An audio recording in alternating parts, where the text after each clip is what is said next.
down the country, day after day, we're exposed to more criminality. Just yesterday, a jeweller's in London, Anthony James, which has been going for 3 generations, was subjected to a horrific raid where the thugs armed with sledgehammers went for the Rolexes. Joining me now to discuss this crime wave, former Scotland Yard Detective Peter Bleksley and former Police Superintendent Leroy Logan. But first, I'd like to speak to TalkTV's very own star, Lizzie Cundy, who earlier this week experienced a horrific ordeal as her home was burgled at night while she was still in the house. Lizzie, I'm glad to see you here. I'm glad to see you looking okay. Thanks, Mike. Sorry for what happened. I saw your post on Facebook. Something horrific. You were in the bath. You heard a noise. Turned out there was some people at the back door trying to break in. Tell us. Well, I just got back from a trip away in Barbados. I had no food in the house. I went to a friend's for dinner and a bit jet-lagged, thought, go and get an early night. Just went upstairs, jumped in the bath, and then I heard some noises and I thought, oh, my word, someone's trying to get in the house. And I just froze with fear. It was actually... Were you on your own? I was on my own, and I'm glad, actually, the boys weren't there because it could be very different circumstances. And what happened, thankfully, I live in a very rural village. A farmer had seen these 2 lads around the house acting suspiciously and literally rang the police. They came, thankfully, in minutes, but they scared these guys and they literally, their car, they zoomed out of my drive, went down the verge, through my gates and fence, dragging the bin. And there's a picture of the car there. You see it. I mean, it looks horrific. It was, and I heard this big bang and noise, and obviously I'm still sitting there terrified in the bath, not knowing if they're in the house or what's going on. Well, what could you hear? Did it sound like they were coming in a door? Or what? It's definitely coming through my door, and were trying to get through the back door, which is ruined. And they were, thankfully for this farmer that spotted them, and they reversed out of the drive so fast that they overturned, flipped their car and legged it. And the police were there very quickly. But what's frightening, what the police found in the car, which was a lot of stolen items, a lot of farmers' equipment, and also a rifle, and which is so horrifying and makes me... I'm just still in shock, actually. Well, it is terrible. I mean, I've had burglaries, you know, we've all experienced crime at some point or other, unfortunately, in our lives, and it's a horrific time, isn't it? Because you just feel like your home is no longer your safe kind of, you know, haven. Well, you can't actually sit there and expect nothing to happen. It was unbelievable, Mike, and you never think it's going to happen to you. And the most frightening thing is when the police came over, what was in their car. And rural crime has gone up 22.1%, and it costs like £49.5 million now. It's gone up so much, and it's not just in London, it's spreading everywhere. And I live in a very sleepy village. You'd never think this would happen. But to think there was a rifle in the back of that car, and I'm just glad my boys weren't there because they could have gone out and you just don't know what could have happened. No, of course. Peter Bleksley's here as well as Leroy Logan. Peter, I mean, this is a terrible story.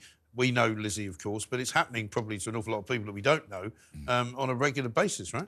Yes, and you touch on a very big problem when it comes to crime statistics, because so much crime is not being reported to the police because people think they're not going to get any kind of response or investigation, and therefore it's a waste of time.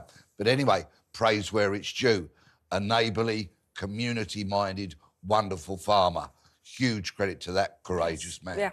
And the police responded swiftly, and we've heard today that they are going to do a full forensic examination of that vehicle. I sincerely hope there's a lot of blood inside it with which they might be able to retrieve some DNA profiles. So hopefully some lines of investigation which will be followed up promptly and professionally, and hopefully they can be identified and some justice can be handed. Yes. But the problem is, I mean, we've got so much crime going on at the moment, Leroy. I mean, there's a story out today in the Standard saying that shoplifting alone is costing London something like, you know, 9 million a month in terms of what's being stolen. I'm reading stories about police recording robbery offences increasing by 11% compared to the same time last year. Offences involving knives or sharp instruments increasing by 3%. Firearms offences increasing by 13%. Seems like everywhere you look, everything's going up. Well, I think it's a reflection of society, you know.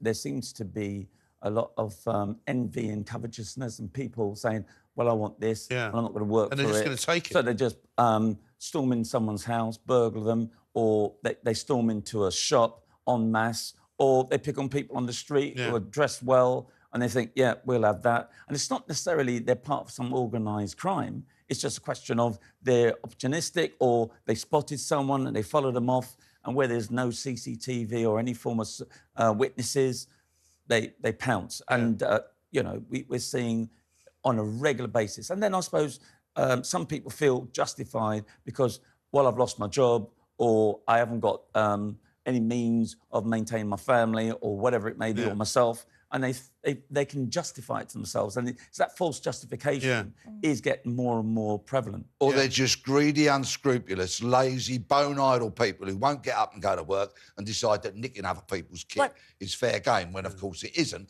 But also, we have to accept that the police have surrendered the streets to the criminals. It seems because they do not patrol anymore. They're too busy going from one call to another. Consequently, foot patrols, vehicle patrols, merely looking to prevent and detect crime, are not happening. You see, in our village, we've now got a WhatsApp group, and we have a Facebook group of the village. So have you even got a police station anywhere near you? We used to have the local Bobby that knew everyone, and he'd go into the local pub. He'd know if there was a bit of skullduggery. He'd know people's names. He knew if there was a bit of trouble. But we haven't got him anymore. Because these guys that have tried to do your place will have tried other places or done other places in the area, right? And this is the trouble, because the sentencing, there is none. And if you still, you know, now you get a slap on the wrist for theft, that you're not getting a sentence. And they just re-offend, and that is the trouble. They're just going and doing it because they know they're not going to get any I've got punishment. so many... I mean, I put out a tweet this morning, basically, saying, look, we were going to talk about this, and I've had so many messages from people about things that have happened,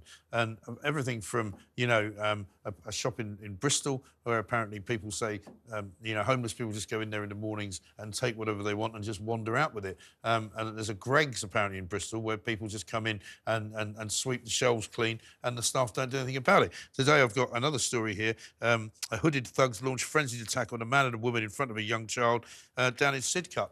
Straight, just out in the open air. Nobody knows why. They just started to attack them. The man who was attacked for his watch in that Sidcup attack had a 3-year-old child with him. OK, and I've watched all the videos time and time again. It is utterly appalling. Like yourself, Mike, I have a small public profile, and particularly connected to policing. I get horror stories on a daily basis from victims of crime. Not only horror stories about what's happened to them, but often incredibly disappointing, and I'm being polite, disappointing stories about the standard of police investigation, if they got one at all. Now, I know many of the frontline cops are young in years and young in service. But, of course, they're not being tutored by experienced police officers. So, quite frankly, we have the blind leading the partially sighted, and all of us, as a great British public, are being failed. Well, you put out a tweet, didn't you, about that show that's on TV, a picture of a police officer with a Mohican. Now, I think we've got that picture. We can look at it in a minute. But the point is that if you've got police walking around who look like villains, and I'm sorry to say that that's what the guy looks like, or looks like a punk rocker or something, you know, people who are going to be committing crime are not going to go, oh, well, that's all right, he's one of us, we'll get on with him. An inspector from Bedfordshire Police contacted me as a result of that tweet, which was viewed 4.6 million times. So there was a lot of people have a lot to say about it.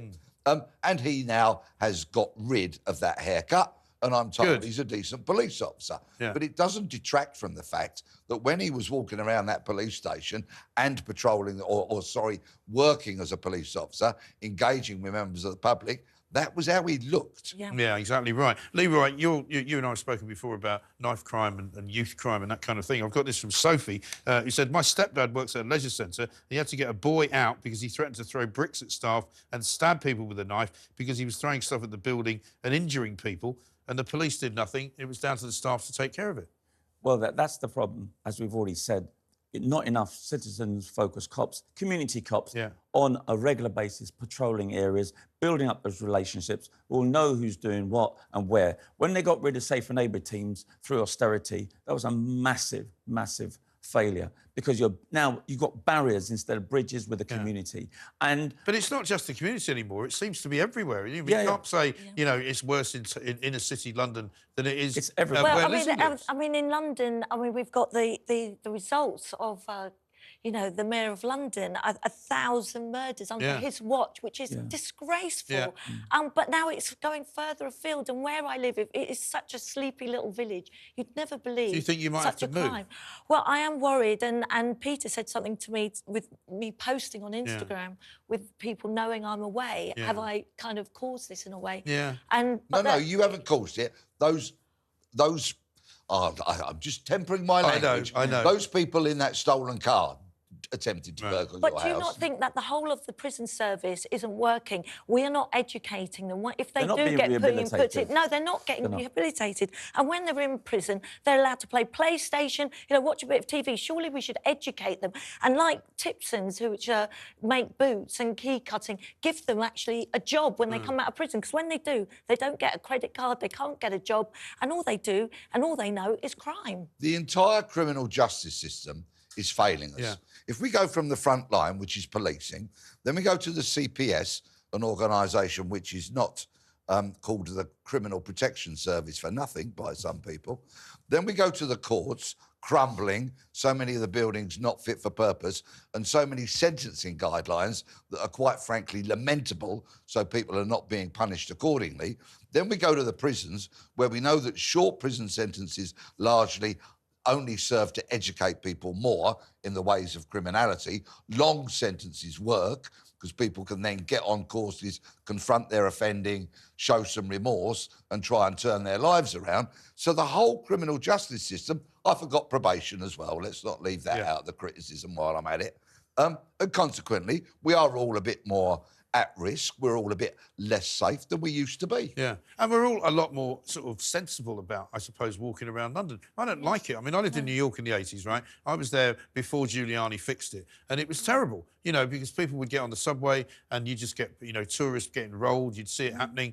People walking through Times Square. These groups of youths would just knock people over, take everything they could get and run off. Yeah, That's what it's like now. Everyone's going to be streetwise. And that's the thing. I'm not saying police shouldn't be doing their jobs and security people in shops and everything, but we have to be aware. Even when I was on the tube at London Bridge, I had to do an urgent message to someone, and I'm looking around. Just in case someone takes the phone. So, you know, we all. Well, it happened to Alex Phillips, our very own Alex Phillips. I mean, somebody tried. She luckily didn't get it, but somebody tried to take her phone in the middle of Oxford Street, middle of the day, and something like 50-odd thousand phones a year are getting stolen. Because if anybody, I tell my kids, if you come to London, don't get your phone out. I know, but why is the Mayor of London concentrating on you, Les, and taxing us at any way he can? And yet, look at what's going on, the knife crime. And he's saying on the tubes about the staring. Remember, he said, what about the stabbing? What about the stabbing? Yeah, staring's less worrying than stabbing. And apparently also a lot of kids during the Winter Wonderland thing that went on down at Hyde Park Corner. Hyde Park Corner station was basically a no-go zone because all these kids are just getting on the tube. They're not paying. They're vaping. If anybody goes anywhere near them, they threaten them and say, "We'll beat you up, or we'll stab you, or we'll kick you in the head." You know, I mean, I just get a sense that it's very similar to what it was like in New York City in the 80s, where you literally were inferior life if you went to certain parts. It's become like the Wild West, hasn't it? It really has. And it took the Commissioner of the Transport Police, Bill Bratton, in New York City, together with the support of Rudy Giuliani, to invoke the broken window theory. Exactly. Which, of course, actually started with regards to the squeegee people at traffic lights. That's how they actually started clamping down on that. And then it broadened out to other things and was very successful in reducing crime and increasing people's sense of feeling safe. The bottom line is now, in many, many parts of the UK, if you get your phone stolen, your bike stolen, your car stolen, your house burgled, or you're a shopkeeper who's plagued by shoplifting, or the elephant in the room that doesn't get mentioned, you're a victim of fraud, which is at completely rampant epidemic levels, then in all likelihood, you will not get a police investigation. You'll probably get a number issued to you. So consequently, the police have turned their backs on the moderate majority of people who suffer these types of crimes. And so respect for police has absolutely gone through the floor and nobody trusts them, or those numbers are decreasing hugely. There has got to be a complete reset of the criminal justice system, and it has to happen soon because things are utterly unacceptable. Well, I would like to think because the Met's in special measures, like a few other force areas, they're actually being supported to get the basics right. Yeah. So part of that is getting the experienced cops who are deployed, community, crime squads, all these specialist units to start getting more proactive, because as Peter's already said, it's just reactive, firefighting type policing. And then the other key thing is we need to have the mayor really looking at priorities, because you can't have the streets rampant with all sorts of criminals and you're dealing with the aesthetics. So we need to get back to basics, not just the Met, but the mayor. And I know other municipal mayors around the country is looking at re-evaluating this, because we can't carry on this way. Can I ask, how do you help in the rural areas? Because you haven't got, it's more easy access, you haven't got the cameras, there aren't the police patrols. Well, I'm going to depress you all even more just to finish up, because we've got to run. Apparently, down at the Old Bailey today, 3 murder trial victims were wrongly cleared because the jury, when they put up the foreman of the jury to give the verdict to the judge, they got it wrong. Oh, no. And instead of finding them guilty, she said, we found them not guilty. And you go, sorry? How does that work? Anyway, listen, Lizzie, great to see you. Thank you very much for being Peter Bletchley, Leroy Logan as well. We're going to be doing this a lot, I get a sense of that for sure. But taking no prisoners is what we do here.